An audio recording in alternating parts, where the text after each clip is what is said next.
बिस्मिल्लाहिर्रहमानिर्रहीम। अस्सलाम वालेकुम। मैं हूं करामत मुगल और मेरे साथ हैं सईद बलोच साहब, सीनियर जर्नलिस्ट हैं, सुप्रीम कोर्ट कवर करते हैं। सईद बलोच साहब, अदालतों में जंग होती है कानूनी निकात पर, आइन के तहत कि कौन से लीगल पॉइंट्स हैं जो हमारे क्लाइंट को बचा सकते हैं या किसी को फंसा सकते हैं। बात यहाँ रुकी नहीं है। आज सुप्रीम कोर्ट में भी यह हुआ कि आपका रवैया ठीक नहीं है। आज इलेक्शन कमीशन ने तौहीने इलेक्शन कमीशन केस में समाअत के दौरान शुएब शाहीन को भी यही कहा कि भाईजान आपका रवैया ठीक नहीं है, आपके क्लाइंट का भी रवैया ठीक नहीं है, हम सब्र से काम ले रहे हैं। शुएब शाहीन साहब ने कहा हमारा पारा बहुत हाई आ चुका है, बर्दाश्त से बाहर हो चुका है, अब हम अपने गुस्से का इजहार भी ना करें। ये मामलात अदालतों में या मुकदमात में क्या लीगल पॉइंट्स ख़त्म हो गए हैं? पहले सुप्रीम कोर्ट में लतीफ़ खोसा साहब वर्सेस काजी साहब आज आमने सामने हो गए तो ख़बरें यही चली हैं कि भाईजान पारे हाई हो गए हैं, रवैये इनके ठीक नहीं है। ये लीगल पॉइंट्स है कोर्ट्स के अंदर डिस्कस करने वाले। बहुत शुक्रिया करामत मुगल साहब। देखें, पहली बात तो हमें ये देखनी चाहिए कि अगर पीटीआई वाले इस तरह रिएक्ट करना उन्होंने शुरू किया है तो उसकी वजूहात क्या है। वजूहात जब आप ढूंढेंगे तो फिर आपको एक लंबी लिस्ट मिल जाएगी कि कब कहाँ कैसे कैसे क्या क्या चीज़ें हुई। और आप इलेक्शन कमीशन की अगर हम बात करें तो इलेक्शन कमीशन ये वही है जो जहाँ पीटीआई के किसी बंदे को अपने दरवाजे के आगे आने नहीं देता, और दूसरी जानिब पीडीएम के और नून लीग के जो हामी लोग हैं वो यहाँ इलेक्शन कमीशन की हिमायत में आके वो मुजाहरे करते हैं। पिछले साल मार्च के महीने में जब पंजाब के पी इलेक्शन की बातें चल रही थी तो मुस्लिम लीग नून के तारिक फजल चौधरी 2 बार बंदे लेके आए, अपनी गाड़ियों में लेके आए कोई 15-20 बंदे, और वो इलेक्शन कमीशन के दरवाजे के बाहर खड़ा करके उनको तो चीफ इलेक्शन कमिश्नर के हक में नारे लगवाए गए ताकि ये इलेक्शन मुलतवी कराने में नून लीग और पीडीएम हुकूमत की सहूलतकारी करे। और फिर वही हुआ, पंजाब और खैबर पख्तूनख्वा में इंतखाबात ना होने दिए गए। फिर आप देखें कि इलेक्शन कमीशन की जानब से जब से चीफ इलेक्शन कमिश्नर आए हैं तसलसल के साथ एंटी पीटीआई फैसले दिए गए, और कोई मेरे ख्याल में जहाँ तक मुझे याद पड़ता है कोई कम अज़ कम शायद दर्जन से तो जायद ऐसे फैसले हैं इलेक्शन कमीशन के, कम अज़ कम दर्जन से जायद ही होंगे, जिनमें पीटीआई को टारगेट किया गया, उनके खिलाफ फैसले दिए गए, और जब उन फैसलों को हाई कोर्ट में चैलेंज किया गया तो वो वहां से कलअदम करार दे दिए गए। इवन के 2022 के जो ज़िमनी इंतखाबात थे केपी में, जब बल्दियाती इंतखाबात हो रहे थे 2021 में, उस वक्त भी ऐसे फैसले दिए गए। मेरे ख्याल में ये अली अमीन गंडापुर के एक भाई के खिलाफ इन्होंने फैसला दिया, वो high court Islamabad high court से वो फैसला रिवर्स हो गया। तो इस तरह बहुत सारे ऐसे लोग थे जिनके बारे में, जिनके खिलाफ जो पीटीआई से ताल्लुक रखते थे और पीटीआई के ताल्लुक रखने की वजह से उनके खिलाफ फैसले दिए गए। जब इस तरह आप एक सियासी जमात को दीवार के साथ लगाते रहे और आपने हद ये कर दी कि इंतखाबात से तकरीबन कोई 1.5 माह पहले, तकरीबन कोई ये 6 हफ्ते बनते हैं, तो 6-7 हफ्ते पहले आपने मुल्क की सबसे बड़ी सियासी जमात से उसका इंतखाबी निशान भी छीन लिया। उन 14 लोगों की शिकायत पर जो खुद मशकूक हैं, और उन 8,37,600 से जायद रजिस्टर्ड मेंबरान जो पीटीआई से ताल्लुक रखते हैं, ना आपने उनका ख्याल किया ना, और ना ही आपने उन करोड़ों आम वोटर का ख्याल किया जिन्होंने आइंदा आम इंतखाबात में पीटीआई को वोट देना था। तो ये इस तरह के जब वन साइडेड फैसले आप करेंगे तो फिर उसके ऊपर तनकीद भी होगी, इमरान खान भी तनकीद करेंगे, फवाद चौधरी भी करेंगे, और देखें कि सियासतदानों की एक तकरीर उनके लिए वबाल जान बन जाती है। और रियासती इदारा जिसका एक सिर्फ वाहिद काम ही आम इंतखाबात करवाना है, बर वक्त आम इंतखाबात, 2 साल से क्या कर शफाफ आज़ादाना मुनसिफाना इंतखाबात करवाना है, वो 2 साल से अपने जो जिम्मेदारी है वो पूरी करने में नाकाम है। तो अगर उनके खिलाफ तौहीन अदालत की कार्रवाई हो सकती है तो फिर इसका मतलब ये है कि बर वक्त इंतखाबात ना कराने पर इलेक्शन कमीशन के खिलाफ, यानी चीफ इलेक्शन कमिश्नर और उसके चारों मेंबरान के खिलाफ आर्टिकल 6 लगना चाहिए। क्यों? क्योंकि ये आइन शिकनी है कि आपने 90 रोज़ में ना तो आपने पंजाब में इंतखाबात करवाए और ना ही आपने पूरे मुल्क में 90 रोज़ में इंतखाबात करवाए। इलेक्शन कमीशन पर अकेले देखिए, टोकरा तो इलेक्शन कमीशन के सर पर ही है। तो उनको पीडीएम ने दी। जी सब ने दिया। मैं वही कह रहा था कि टोकरा तो उन्हीं के सर पे है, हिस्सा सब ने डाला, और उस हिस्सेदार, उसमें हिस्सेदार पीडीएम हुकूमत भी है, इलेक्शन कमीशन खुद भी है, उसमें अदलिया की मैं समझता हूँ कि अपने फैसलों पर अमल दरामद ना कराने में सुस्ती या नाकामी भी उसका उसमें हिस्सेदार है। फिर वो तमाम रियासती इदारे और वो तमाम अहम शख्सियात भी उसमें बराबर की हिस्सेदार हैं जिन्होंने 90 रोज़ में आम इंतखाबात कराने में वो जो आइन के अंदर एक पाबंदी और जिम्मेदारी दी गई है कि तमाम रियासती इदारे आम इंतखाबात के इनेकाद के सिलसिले में इलेक्शन कमीशन के साथ ताउन करने के पाबंद हैं, वो इनकार भी नहीं कर सकते।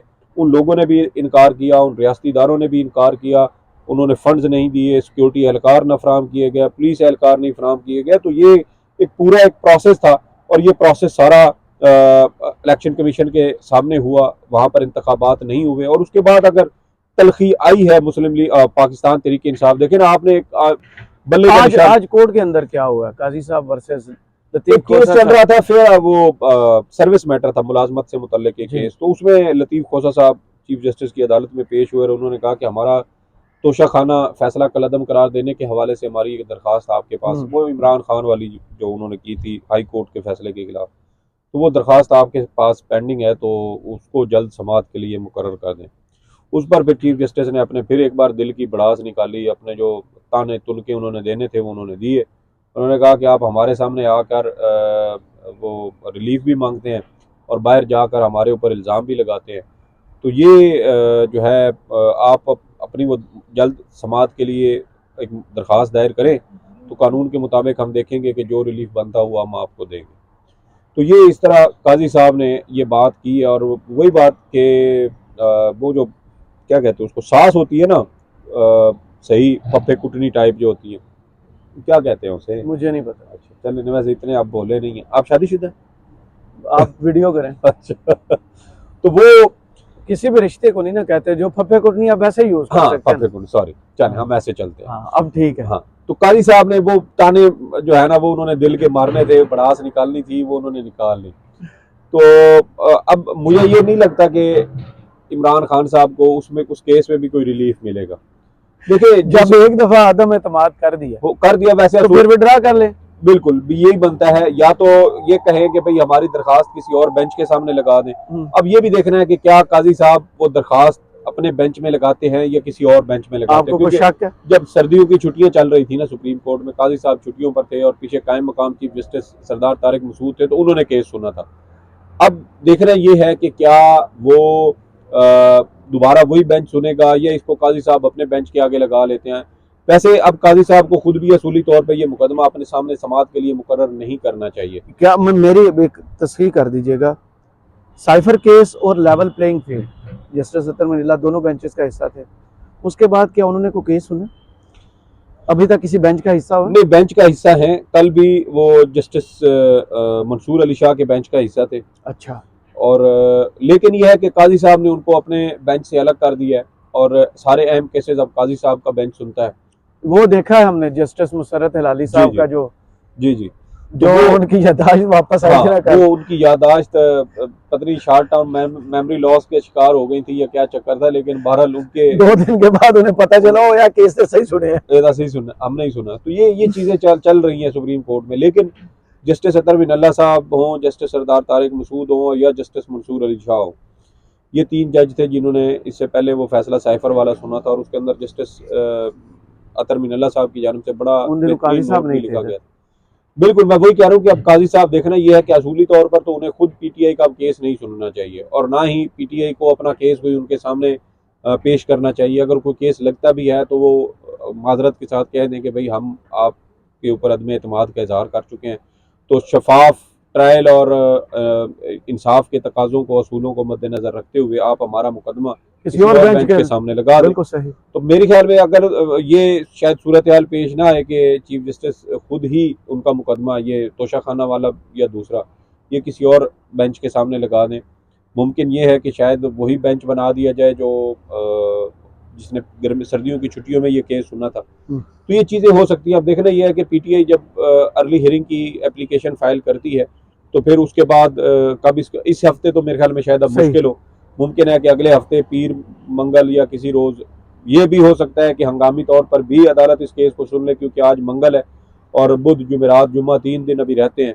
तो अब ये डिपेंड करता है कि पीटीआई ये दरख्वास्त कब दायर करती है, क्योंकि अदालत की जानिब से अगर कहा गया कि आप दरख्वास्त दायर करें और उसके बाद देखते हैं, तो मेरे ख्याल में पीटीआई को आज ही ये दरख्वास्त दायर कर देनी चाहिए थी ताकि अगले 3 दिन में से किसी भी वक्त अदालत ये मुकदमा समाअत के लिए मुकर्रर कर दे। एक और अहम पहलू, election commission versus Imran Khan and Fawad Chaudhry, तौहीन इलेक्शन कमीशन केस। आज उसकी समाअत होती है, उस समाअत में एक तो इल्ज़ाम लगाया जाता है कि आपके जवाब देने मतलब या फवाद चौधरी या इमरान खान, उन्होंने हमारे अरकान के साथ हाथापाई करने की कोशिश की। फिर यहाँ तक बात रुकी नहीं है, उनने कहा है कि शुएब शाहीन साहब ने कि आप जो फ़ैसले कर रहे हैं क्या इंसाफ और कानून के मुताबिक है, अल्लाह करे जो फ़ैसले आप करें वो इंसाफ के तकाज़े पूरे करें, और ये जो आप प्लान कर रहे हैं कि इलेक्शन से पहले पहले मेरे मुवक्किल को सज़ा सुनाई जाए और उन्हें इलेक्शन से बाहर कर दिया जाए, अभी कोई गुंजाइश बाकी है? देखो यही बात है, यही बात है। पिछले अब तो 1.5 साल हो रहा है इस सारे मामले को। पिछले 1.5 साल से ये तौहीन इलेक्शन कमीशन केस चल रहा है भाई। इसमें से और कितना दूध निकालना है इलेक्शन कमीशन ने, कितना खींचना है? टाइम बहुत है। चींटी की टांग में आपने रस्सी डाल के उसको आप खींचने की कोशिश कर रहे हैं। मैं मुहावरतन बात कर रहा हूँ, तो आप उससे क्या क्या निकालना चाहते हैं भाई? इतने अरसे से आप सियासतदानों को अपने साथ, एक सियासतदान अगर तौहीन अदालत केस में किसी अदालत या इलेक्शन कमीशन के सामने पेश भी हो जाता है तो मेरे ख्याल में ये भी बहुत बड़ी सजा है उसके लिए कि वो आपके सामने आके इस चीज़ को, आपकी अथॉरिटी को, आपके जो इख्तियार है उसको तस्लीम कर रहा है, तो फिर पीछे उसमें से आप और मजीद क्या पानी में मधानी मार के मक्खन तो नहीं निकलेगा। इलेक्शन कमीशन 1.5 साल से यही कर रहा है, और इसी तनकीद के सिलसिले में एक दरख्वास्त फवाद चौधरी के खिलाफ इस्लामाबाद के थाना को, ये क्या सेक्रेटेरिएट बनता है, उसमें दी गई थी, और उनको उसी इल्ज़ाम में पिछले साल फरवरी के महीने गिरफ्तार किया गया, नहीं लाहौर से, आपको याद है? लाहौर से गिरफ्तार किया गया था सुबह 5 बजे। तो ये आप इसमें से मजीद क्या निकालना चाहते हैं? फजूल केस है जो इलेक्शन कमीशन चला रहा है। अभी ये भी तय होना बाकी है कि क्या इलेक्शन कमीशन की तौहीन बनती भी है या नहीं है। अब तो देखे ना, बनती तो है ना यार।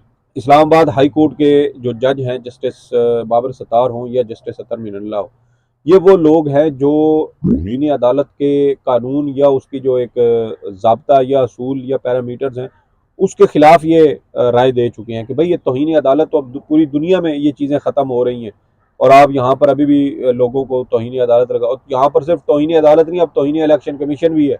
कल को मुमकिन है हम वापडा के खिलाफ एहतजाज करें तो तौहीन वापडा भी हमारे ऊपर ठोक जाए। और जिस तरह बिल आ रहे हैं, हो सकता है तौहीन सुई गैस और पेट्रोल पंप भी हो सकता है।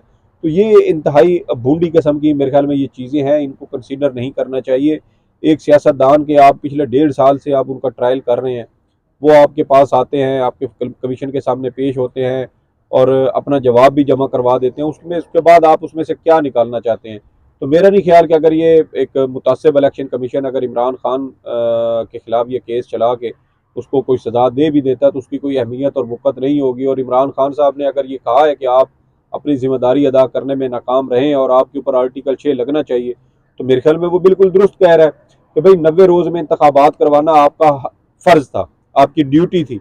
आप वो ड्यूटी अदा नहीं कर सके, कि इकलौती ड्यूटी थी आपकी, और आप वो अदा नहीं कर सके, तो फिर उसके बाद अगर एक साबिक वज़ीर आज़म, मुल्क की सबसे बड़ी सियासी जमात का रहनुमा, मुल्क का सबसे मकबूल लीडर, अगर आपको ये कह रहा है कि आप इस खिलाफ आइन की खिलाफ वर्जी के मुर्तकब हो रहे हैं और आपके खिलाफ मैं आर्टिकल 6 लगाऊंगा, तो फिर वो मेरे ख्याल में तो वो गलत तो नहीं कह रहा, क्योंकि ये तो अब सुप्रीम कोर्ट खुद कह चुकी है 90 रोज में आम इंतखाबात वाले केस में अतर मिल्ला साहब का इजाफी नोट भी शामिल है कि भाई ये इंतखाबात ना करवा कर इलेक्शन कमीशन पर बुनियादी तौर पर ये जिम्मेदारी आयद होती है कि वो आइन शिकनी का मुर्तकब हुआ है। सही। तो ये चीज़ें तो अब सुप्रीम कोर्ट इनके खिलाफ, इलेक्शन कमीशन के खिलाफ चार्जशीट कर रही है, और इलेक्शन कमीशन बाहर जाके कहता है कि आप हमारे खिलाफ जो है वो तनकीद करते हैं, तो आप तो इन्हें अदालत की कर लें, वो उनकी हुकूमत बन गई तो वो आप पर आर्टिकल 6 लगा देंगे, फिर देख लेते हैं कि कब तक सारे गायब हो जाएंगे। ये बहुत शुक्रिया सईद बलोच साहब आपके तजिए का। कमेंट्स बॉक्स में ज़रूर बताइए वीडियो आपको कैसी लगी।